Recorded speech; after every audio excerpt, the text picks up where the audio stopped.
Salut, moi c'est Marjolaine. Je vis dans le Cantal depuis plusieurs années avec ma petite famille.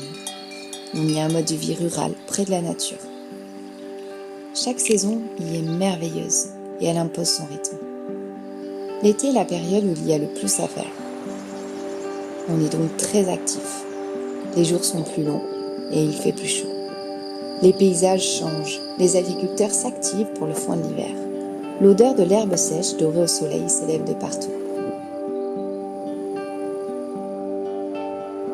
À cette occasion, la nature étale ses plus jolies fleurs. C'est un festival de couleurs et de senteurs.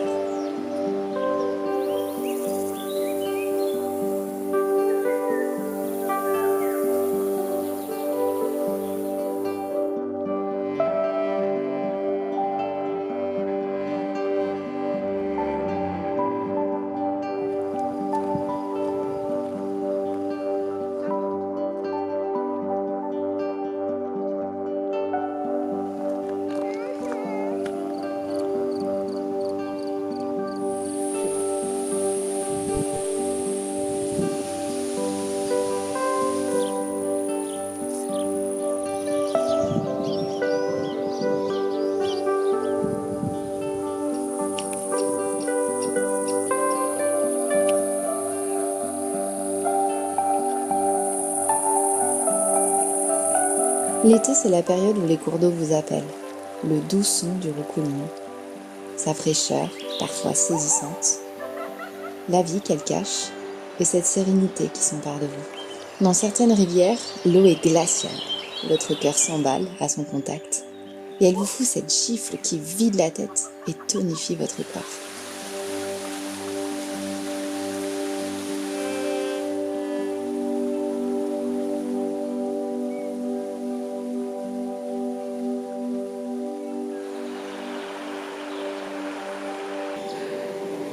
Eh ben, tu vois, quand je disais qu'il nous fallait des petites méduses à mettre au pied pour éviter ce genre d'inconvénients. Bon, par contre, tu me rends ma pince, toi.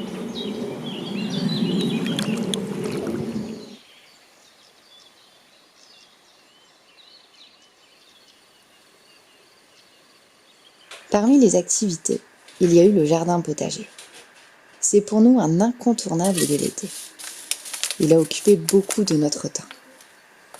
Pour quelques-unes des plantes, les salades, courgettes, petits marrons, haricots verts, nous avons commencé à partir des graines. Et il a donc fallu s'y prendre tôt. Pour la suite, on a complété notre potager grâce à des plants que de gentilles personnes de notre entourage nous ont donnés. On a ainsi eu des blettes, des concombres, des betteraves et puis des tomates. Mais pour être honnête, cette étape demande surtout de la patience. L'étape la plus longue et la plus musclée vient par la suite.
Il a fallu entretenir tout ça, avant qu'enfin on récolte ce que l'on a semé. Et on peut dire que les légumes récoltés n'ont vraiment pas le même goût.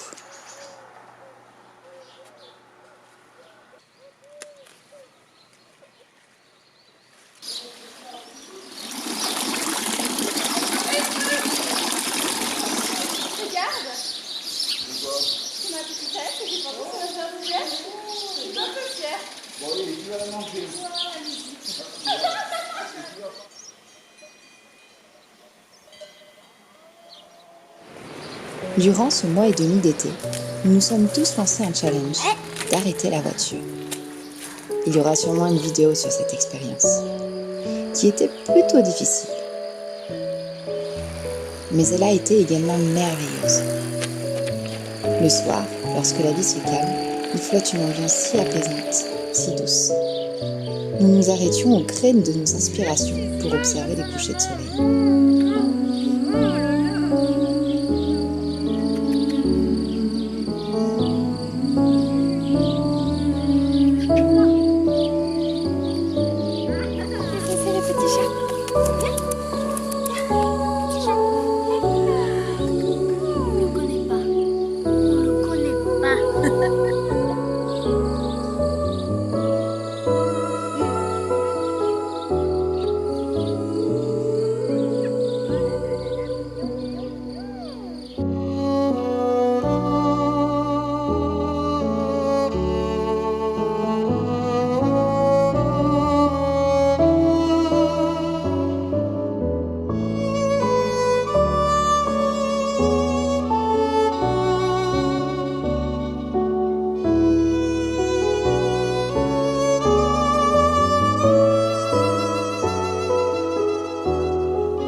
L'été, c'est également la période des cueillettes. J'ai commencé avec le millepertuis, qui lorsqu'il est macéré dans de l'huile, puis exposé au soleil durant quelques semaines, donne un excellent baume contre les coups de soleil. Vous l'appliquez uniquement le soir, sur les brûlures, car elle est photosensibilisée.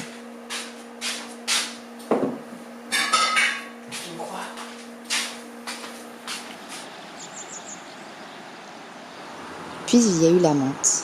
Elle est facile à reconnaître et très abondante près de certaines de nos rivières. On l'a mise dans nos thés glacés et dans nos sirops. La menthe, lorsqu'elle est fraîche, est un vrai régal. Nous sommes également friands de tisane. Celle de tilleul est douce et vous permet de trouver plus facilement le sommeil. Lorsque les arbres sont en fleurs, ils embaument tous les environs avec leur parfum.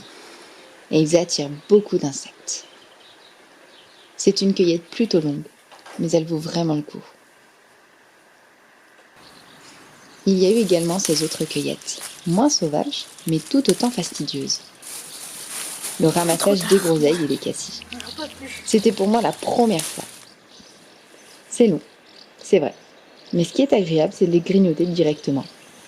Et puis aussi d'entendre les oiseaux autour, de sentir les odeurs de la nature.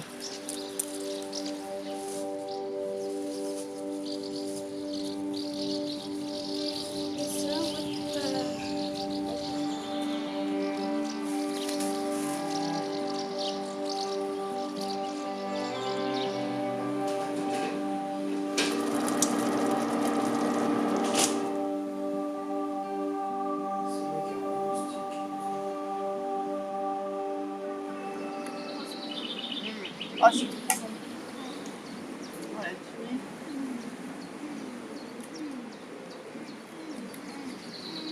tu vois mon fils, 32 ans, il n'avait jamais vu un cassis sur son arc.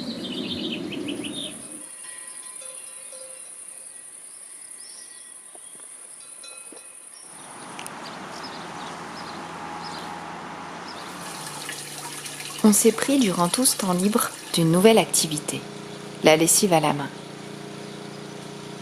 Malgré l'effort, il y a un réel plaisir à bichonner soi-même ses vêtements, avoir les mains dans l'eau fraîche. Je sais pas si on nettoie pas, si on salit pas plus nos fringues. Et après séchage, nos vêtements ont gardé une petite odeur sauvage de rivière. On a également beaucoup plus respecté leur propreté. C'est une activité qui oblige à la lenteur et qui est finalement plutôt méditative. Comme vous le savez peut-être, je ne suis pas toujours très à l'aise de camper seule. Mais pourtant j'adore ça. Alors avec Kylian, on a trouvé une alternative. Dormir à la belle étoile, mais sur le balcon. On s'est fait un petit cocon de protection avec tout plein de petites serviettes tout autour du balcon. Et il fait nuit noire. Regardez par vous-même. Il fait nuit noire et bien frais. On utilise le téléphone pour éclairer. Voilà, juste une lumière là-haut. Waouh!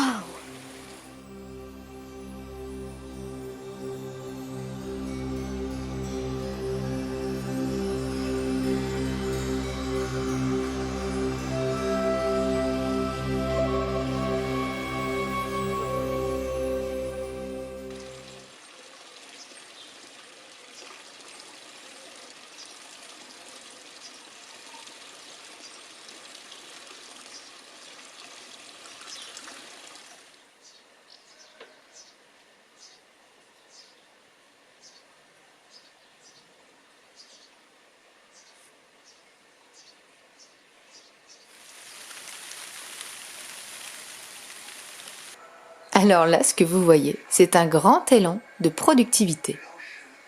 Et ça, pour tout le monde. La pluie, elle est tombée à point nommé. Grâce à elle, on a pu rester chez nous et ne rien faire.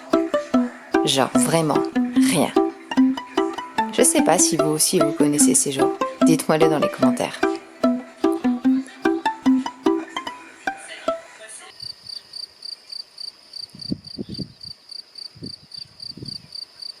Les vacances, c'est l'occasion pour nous de cuisiner ensemble. Ce que vous voyez, ce n'est qu'un exemple. Mais un exemple excellent. 3.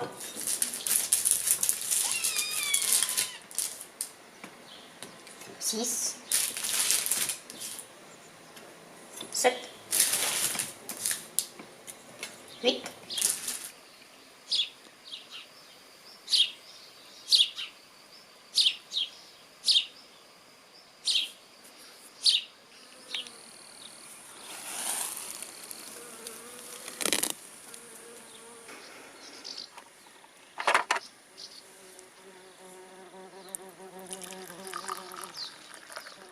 Le soir est un moment spécial.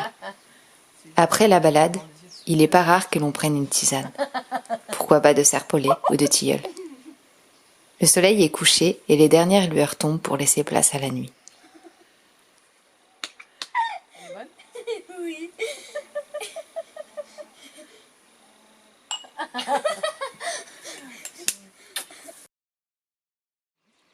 Nous avons passé un petit peu de temps à la montagne, que j'adore, avec ma mère, pour pique-niquer et en randonnée. Enfin, randonnée, c'était un bien grand mot. C'était plutôt balader. On y observait les burons, avec des jumelles. Et comme je l'ai déjà dit sur cette chaîne, ils me fascinent. Et puis, on est parti boire un petit coup dans l'un d'entre eux, qui s'est reconverti en restaurant. J'ai payé 1600 €. 2004 pour changer les dents, c'est tout. Et c'est les dents parlementaires. Ah bah ça y est. On ne peut pas parler de l'été sans parler de la météo. Car en fait, c'est elle qui donne la cadence.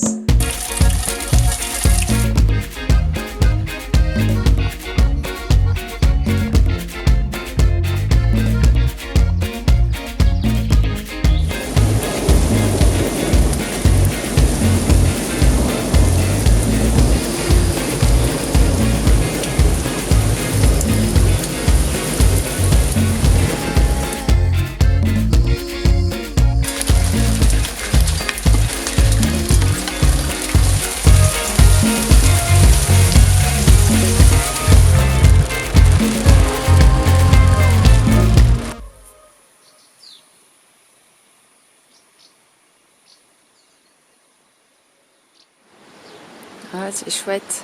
Au petit matin, lorsque la brume est encore accrochée à la rivière, on a petit déjeuner avec Kylian. Tout prend une autre saveur pour moi lorsque l'on est dehors. Et c'est pour cela que j'use et j'abuse de ces merveilleux espaces qui semblent adoucir la vie.